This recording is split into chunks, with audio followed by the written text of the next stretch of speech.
How's it going, guys? My name is Falling Hertz, and if you're once again like me and you saw that PlayStation showcase, you saw the quick little actions of cybernetic gameplay, and you knew exactly that was Ghostrunner 2 before the title card even popped up. Ghostrunner, in my opinion, is one of those games that was really good. It was an experience that I haven't yet forgotten, but one thing I do remember is that it had moments of frustration, but then also moments of pure bliss, joy, and straight up fun gameplay. So seeing the sequel being announced at the PlayStation Showcase coming to the PS5 and of course on PC from One More Leveled Games and being published by 505 Games, I was really excited to see what the potential of a sequel could be. From the trailer, the only real big differences I gleaned off of memory were the fact that you seemingly have a motorbike to traverse the gameplay levels more seamlessly. But reading into some of the store page listings and different things like that, there's actually a lot more you can get from the game. So with that being said, here's everything we actually know about Ghostrunner 2. Oh, and two other quick little need-to-knows out of the way. First off, this game is coming this year in 2023, and it is not exclusive to the Epic Games Store, which the first game upon launch originally was. But to cover the absolute basics, Ghostrunner 2 is a hardcore first-person slasher set in a post-apocalyptic cyberpunk world, and it's said to feature everything that the fans loved about Ghostrunner, plus incredible boss fights, a new interactive story, thrilling motorbike levels, and improved skills and more cyber ninja action.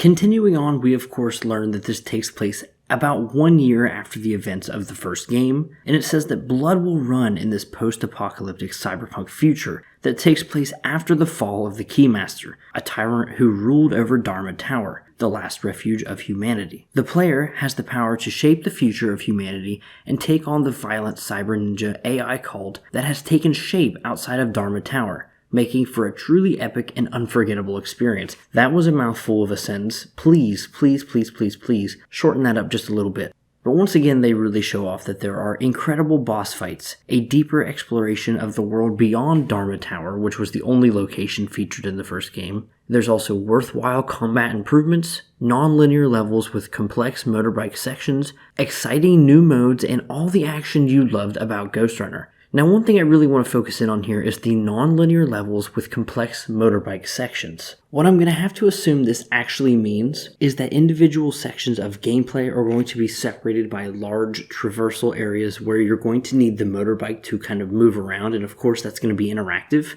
And while it definitely looks very beautiful and full-on cyberpunk on the bike, I'm really curious to see just how engaging that'll be. Seeing as how this doesn't have to apply to the rules of, say, an open world like Cyberpunk 2077 did, I'm sure the motorbike's going to feel really fast, really fun, and definitely not held back by any type of physics engine. But continuing on with what's new, the game introduces new skills, allowing players to be more creative and take on even the most demanding of encounters with greater accessibility. However, enemies in Ghostrunner 2 behave uniquely depending on the skills that are being used on them, providing a fresh challenge with each encounter. So it almost seemingly is like the enemies adapt to how you're fighting them, which I always love that kind of stuff in games.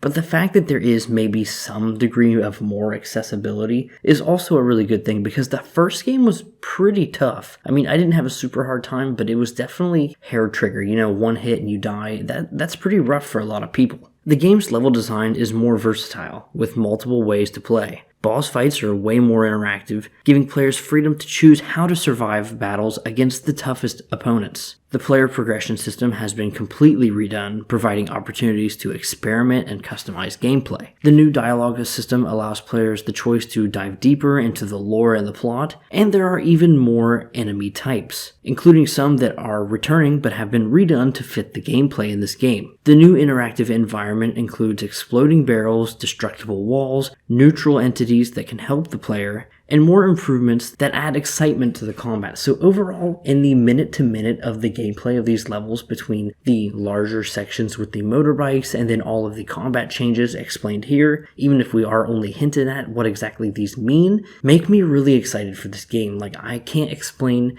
just how fun the first game was, and if they're refining it in every way that a sequel should, think Doom 2016 to Doom Eternal, then this really could be the moment that this series has needed, because this is a really interesting world. And finally, specifically on the Steam page, we get one final little tagline, and that's that with the new features, Ghostrunner 2 offers even more replay value, as players can now play the campaign, climb the leaderboards, and experiment with their playstyle and try new worthwhile modes. And finally, they say that the game is a must-play for fans of the original, as it is looking to be a more intense and immersive action experience. Now, you may be thinking that's absolutely everything we could glean outside of maybe breaking down the actual trailer, which I'll let you look at the trailer in the background of this video for yourself. But we actually get a little bit more information, and I think this is probably the most crucial bit, and I'm surprised they didn't put it on the Steam page. So moving to the Steam updates part of the page, where they actually make the trailer announcement, we actually get a little bit of a write-up from one of the developers, and we get a little bit more of story information. For instance, being 1 year later, the people of Dharma Tower are actually rebuilding, commerce is beginning to flow,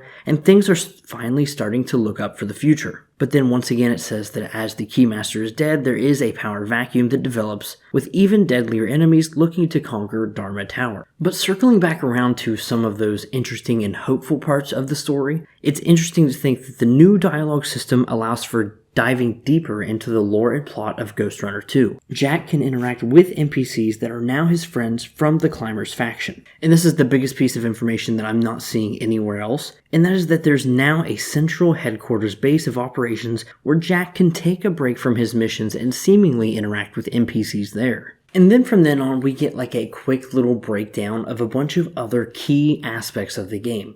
I've already covered the main one being the base of operations headquarters, but it also talks about the fact that there's more levels to explore than the first game, way more interesting boss fights, which I feel like we've already covered pretty well, as well as the enhanced gameplay mechanics. And then it gives a few instances of each of these. It also talks specifically about how the level design is a lot more versatile. And most of the arenas that are in the game, which felt a lot like puzzles in the first game, having very specific solutions, have multiple ways of actually being played this time around. There are many new enemy types, as well as the old ones that are redone as I mentioned previously, and once again, it all feeds into the idea that the player has way more freedom in choosing which foes to challenge and how and what order to defeat them in. Another thing that's addressed, which was a big issue for some people from the first game, is that the cyber voids are utilized a lot better, with the player having more freedom and fun time playing through these sections, as the movement is non-limited as it was in the first game. And there's actually going to be some combat in the Cyber Void sections this time around as to kind of enunciate the intermissions of these from the regular levels.